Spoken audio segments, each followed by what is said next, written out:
What are the key reasons why your board search strategy is not delivering the results that you're after? One of the key reasons why clients come to me and tell me they're just not securing the board roles that they'd ideally like to achieve in the market, the main reason is because they're concentrating their strategy on the advertised board search market. They're looking at roles that are advertised on the AICD job board or Women on Boards job boards. They're concentrating on things that they see advertised on LinkedIn or maybe Seek. And as a result, they're just basically doing the very, very bare basics. They're putting an application together, they're sending it out, and really they're hoping for the best. That strategy is fundamentally flawed. And because there are a lot more people in the market now that would like to secure board roles, you're finding that it's much more competitive than ever before to secure a job interview. So that's usually at the heart of it. The second key component is the presentation just isn't quite right. Whether that be the board resume, the LinkedIn profile, when you go to Google the person, the information is not correct. It's not stacking up.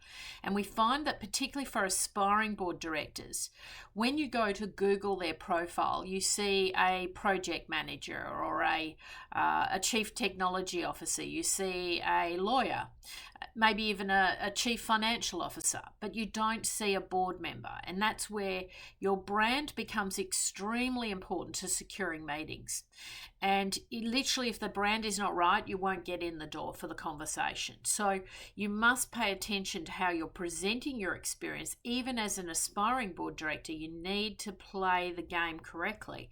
You need to present that information in the right way for the board of directors to be interested in meeting with you.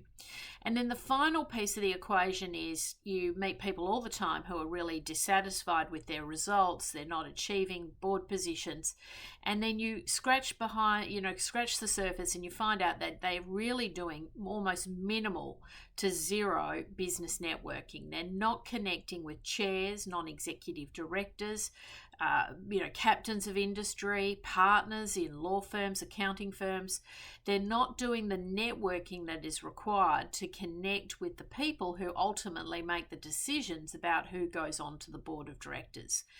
And if you are not prepared to network, you're really going to struggle to secure a significant board director career in the future.